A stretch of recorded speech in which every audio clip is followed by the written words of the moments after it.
오늘 제목은 영으로서 몸의 행실을 죽이면 살리라, 이렇게 13절에 있는 말씀을 가지고 핵심 구절로 정해 보았습니다. 우리는 영적인 전쟁 가운데 살고 있습니다. 우리 신앙생활을 하다 보면 영적 전쟁에 대한 현실을 놓지 않고 끊임없이 직시하는 게 쉽지 않은 것 같아요. 저도 어제는 쉬는 날이잖아요. 목회자의 공식적 휴일. 목회자 공식적 휴일인데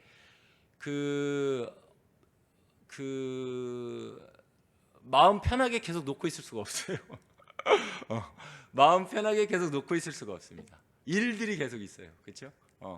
우리는 천국 갈 때까지 영적 전쟁이 끊이지 않습니다. 여러분은 어떠십니까? 그렇지 않습니까? 좀 내가 마음 편히 놓고 그냥 편안하게 있어야지. 그럴 수 있을까요? 우리 천국 갈 때까지? 오늘 말씀을 들어보시고 한번 생각해 보시기 바랍니다. 우리 지금 성경 읽기가 예레미야를 읽고 있잖아요. 그죠? 예레미야 읽고 있는데 예레미야에서 보면 이렇게 말해요. 거짓 선지자들이 그렇게 말하잖아요. 절대 망하지 않을 거다. 예루살렘 망하지 않을 거야. 어떻게 하나님의 성읍, 하나님의 도성이 어떻게 망하냐. 그렇잖아요. 그죠? 그렇게 막 주장하는 하나니아도 있고 그런 거짓 선지자들이 있습니다. 그런데 하나님께서 뭐라고 하시냐면 내가 평안을 말하지 않는데 평안하다, 평안하다, 평안하다 말하는 자들에게 또 그 말을 듣는 백성들에게 하나님께서 책망하십니다. 예레미야를 통하여. 여러분 그거 보셨잖아요. 그죠? 하나님께서 평안이 없다고 하는데 평안을 말하는 거짓 선지자들과 그거 말을 듣는 자들을 하나님께서 경고하시는 거죠. 우리도 조심해야 됩니다. 거짓 평안이 있을 수 있다는 거예요. 예수 그리스도의 십자가를 통과하지 않는 평안, 그것은 거짓 평안인 거죠. 맞나요? 예수 그리스도의 십자가를 통과하지 않는 평안, 그것은 거짓 평안이에요. 편안해, 괜찮아, 괜찮아. 예수 그리스도의 십자가를 통과한 평안만이 진짜예요. 우리의 기독교 신앙은 슬픔과 기쁨이 같이 있는 거죠. 어제 찬미랑 1시간 넘게 아주 오랜만에 딸내미랑 막 맛있는 거 먹으면서 진지한 대화를 신앙에 대해서 1시간 넘게 막 이렇게 얘기했는데 제가 너무 은혜를 많이 받았습니다. 우리 딸의 회심과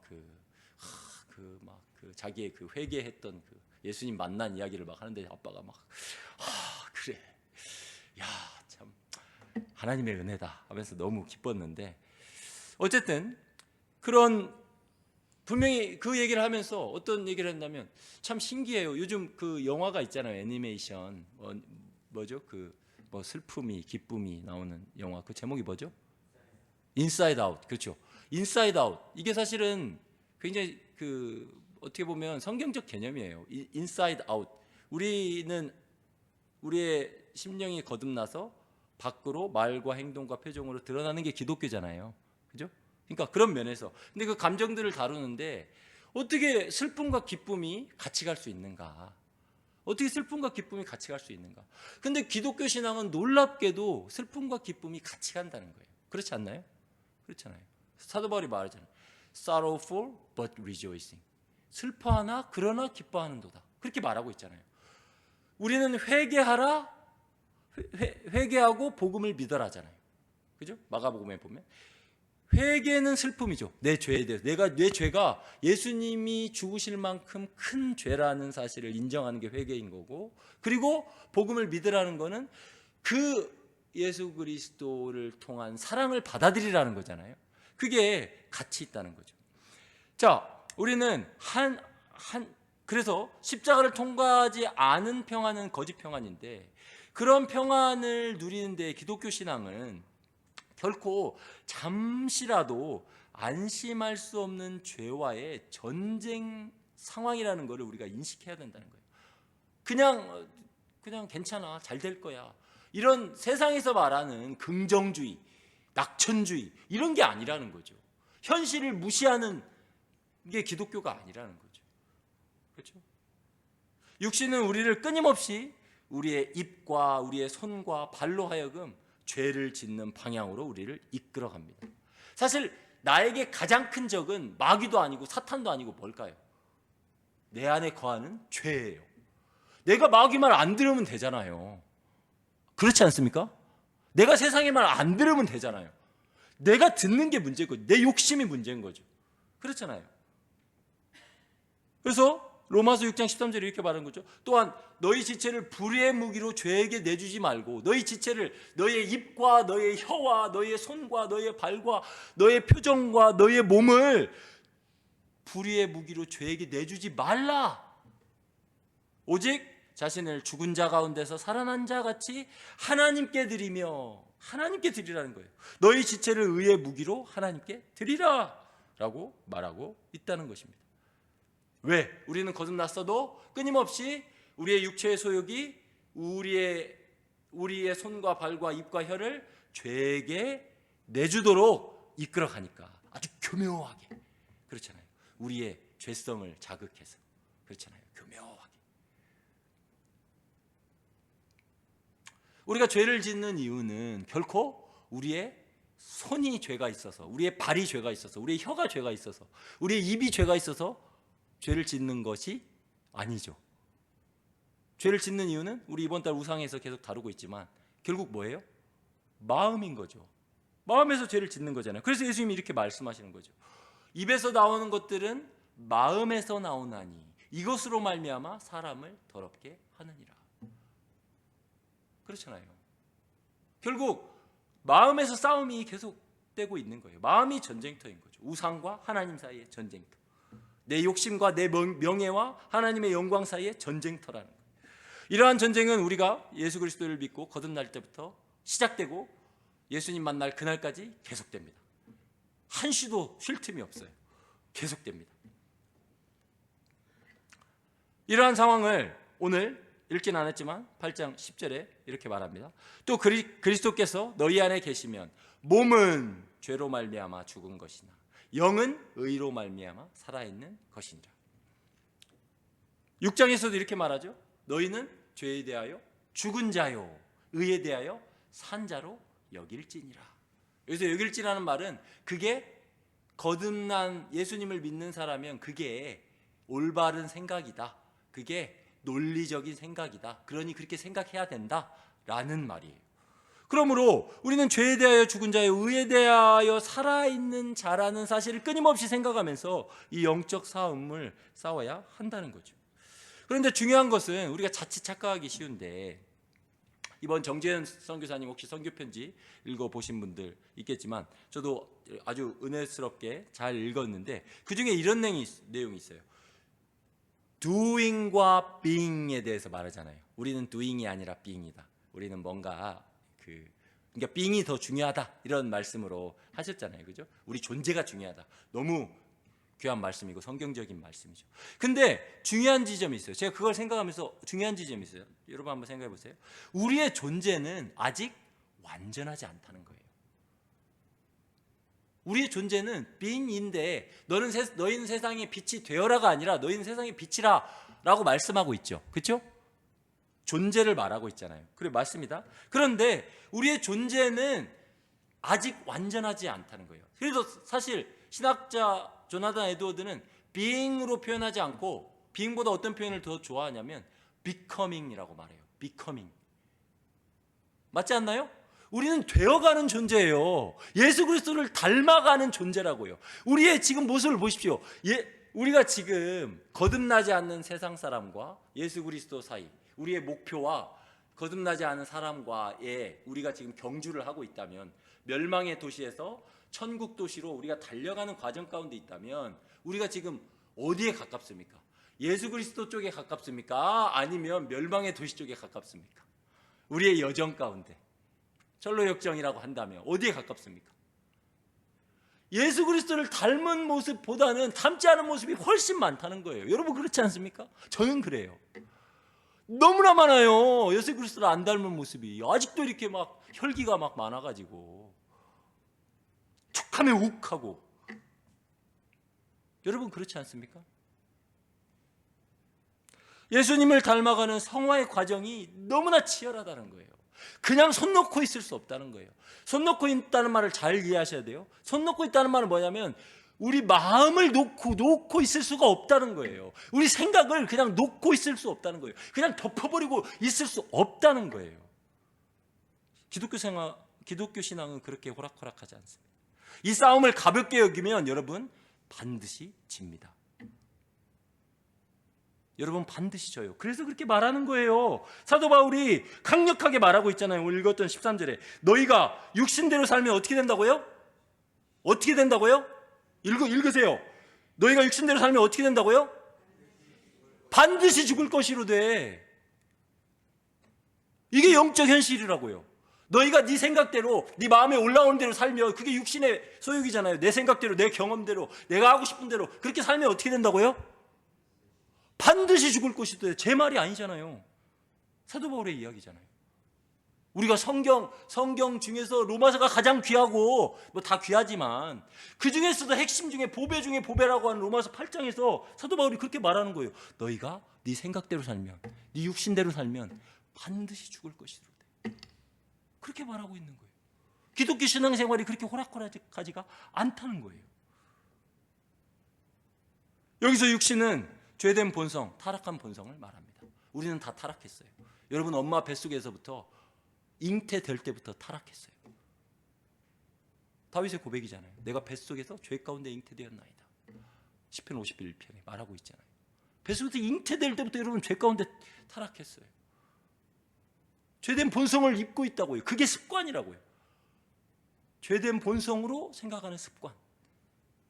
죄된 본성대로 느끼는 마음의 경향.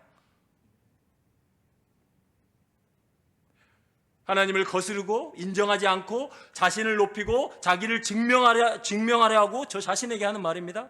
자신이 모든 것을 통제하려 하고 내 생각대로만 하려는 죄된 본성. 그게 우리라는 거예요. 그게 성경이 말하는 인간이라는 거예요. 이거를 직시하지 않고 마음 놓고 있으면 육신대로 살면 반드시 죽을 것이로되. 성경은 우리에게 그렇게 말하고 있다는 것입니다. 저는 요즘 이런 생각을 합니다. 목회를 하면서, 목회 경험도 짧지만 목회를 하면서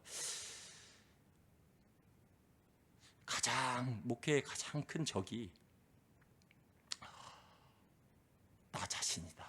이런 생각을 많이 해요. 인간 박성식. 목회의 가장 큰 적이 인간 박성식이다. 이런 생각을 많이 해요. 왜 이렇게 그 마음에 그런 것들이 올라오는지 모르겠어요. 진짜 하나님의 은혜가 아니면 큰일 나겠다. 하나님의 은혜가 아니면 큰일 나겠다 싶은 생각이 들어요. 겸손을 떠는 게 아니라 진짜 그렇게 느껴요. 막 어떤 때는 제 자신이 무섭게 느껴져요. 제 자신이. 이거 솔직한 고백이에요. 자기의 의의를 드러내려는다. 사랑보다는 내 주장을 관철하기 위해서 안 달래는 나를 발견할 때마다 무서워요. 야, 이렇게 해가지고 목회하겠는가? 이렇게 해가지고 살겠는가?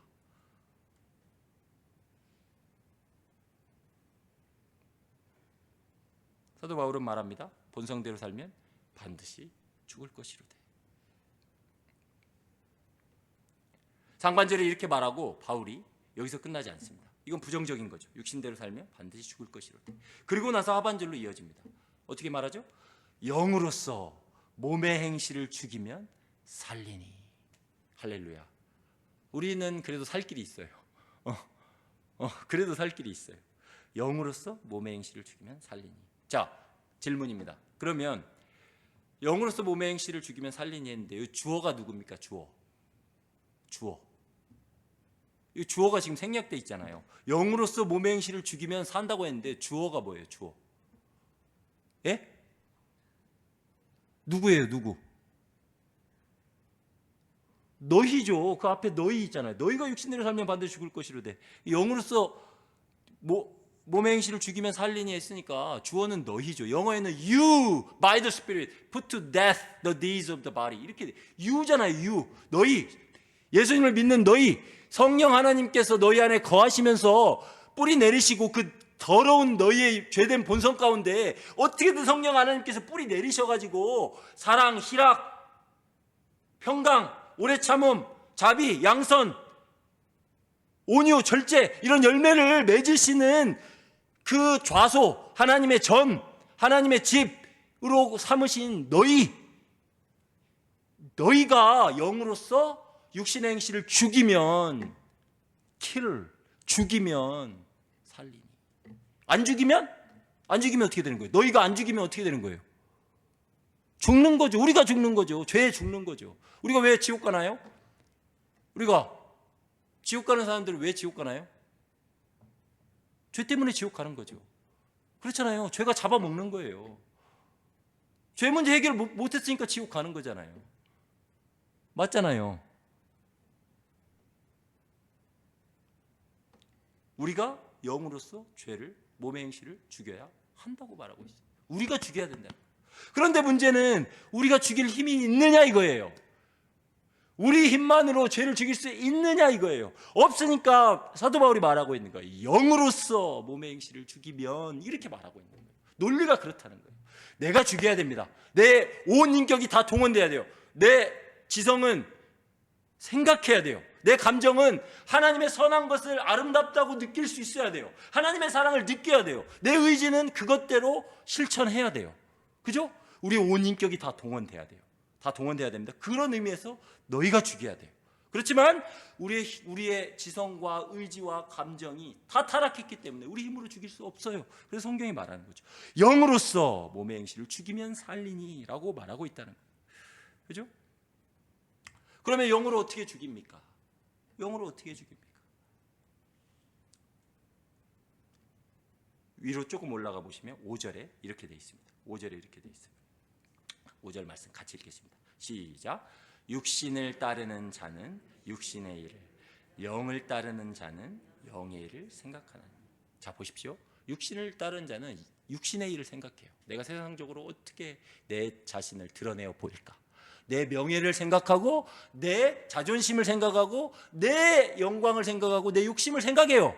그런데 하나님으로 인해서 은혜를 받은 자, 성령께서 처소를 삼으신 우리는, 그죠? 때로 육신적인 일로 생각하기도 하지만 성령 하나님께서 자꾸 뭘 생각나게 하세요? 영의 일을 생각나게 한다는 거예요. 성령의 일을 생각나게 한다는 거예요. 성령의 일은 무엇입니까? 성령께서 하시는 일이 무엇입니까? 성령께서 하신 일이 또한 무엇입니까? 성령께서는 성경 66권을 기록하셨어요. 맞나요? 그리고 지금도 우리 안에 거하시면서 뭘 하시나요? 성령께서는, 제가 시작 기도할 때 한 것처럼 성령께서는 저자 직강하시는 거예요. 자기가 기록하신 성경을, 우리가 성경을 읽을 때에 우리 안에서 성경을 깨닫도록 조명, 빛을 비춰주시는 거죠. 맞나요? 우리가 말씀을 듣기 전에 계속 기도하잖아요. 내 마음의 눈을 열어서 주의 율법에서 기이한 것을 보게 하여 주십시오. 그렇게 기도하잖아요. 왜 그렇게 기도하죠? 성령님께서 빛을 비춰주셔서 우리의 지성이 말씀을 논리적으로 제대로 이해할 수 있게 하시고, 그리고 이해한 그 진리의 말씀, 그 교리를 제대로 느끼게 하시고, 그 교리대로 살아갈 수 있는 의지를 주십시오 라고 성령에게 기도하는 거잖아요. 맞나요? 그런 의미에서 영의 일이라는 것은 성령께서 기록하신 성경의 말씀, 우리 줄 설교에 들었던 말씀처럼 뭐예요? 복 있는 자는 죄인들의 길에 서지 아니하고 오만한 자의 자리에 앉지 아니하고, 그거 한 다음에 긍정적인 게 뭐예요? 오직 여호와의 율법을 즐거워하여 주야로 묵상하는도다. 영의 일을 계속 생각하는 거예요. 그렇잖아요. 그런 생각들, 자기 생각이 올라오고 자기 감정이 올라오고 그럴 때마다 뭘 생각한다고요? 하나님의 말씀을 생각하는 거예요. 성령님, 이 말씀이 무슨 뜻입니까? 이 말씀을 제가 어떻게 느끼게 되겠습니까? 이 말씀대로 어떻게 살아야 되겠습니까? 이 말씀대로 어떻게 행해야 되겠습니까? 라고 끊임없이 말씀을 즐거워해서 묵상하는 거죠. 그것만이 살 길이라는 거예요. 아멘? 그것만이 살 길이 없습니다. 육신대로 살면 반드시 죽을 것이로되 영으로서 몸의 행실을 너희가 죽이면 살리니 안 죽이면 너희가 죄 때문에 망할 거다 라고 말하고 있다는 것입니다. 말씀을 정리하겠습니다. 영의 일을 생각하시기 바랍니다. 영으로서 몸의 행실을 죽이시기 바랍니다. 그것만이 살 길입니다. 영의 일은 성령께서 기록해 놓은 성경 말씀을 붙잡는 것입니다. 에베소서에 우리 전신갑주에 그런 말씀이 나오잖아요. 우리의 유일한 공격 무기, 다 믿음의 방패요 구원의 투구요 평안의 복음으로 준비한 신발과 의의 호심경과 진리의 허리띠 뭐 다 있지만 유일한 공격 무기 뭐예요? 유일한 공격 무기 뭐예요? 성령의 검, 곧 하나님의 말씀을 가지라. 아멘? 하나님의 말씀으로 싸우는 거예요. 그 말씀을 끊임없이 묵상하고 그 말씀으로 기도하면서 이 싸움을 싸워 간다는 것입니다. 따라서 오늘도 성령의 감동으로 기록된 이 성경 말씀을 오늘도 끊임없이 붙들고 성령으로서 육신의 행실을 죽이며 하나님이 주신 생명의 삶을 풍성히 누리는 복된 하루 되시기를 주님의 이름으로 축원합니다. 기도하겠습니다.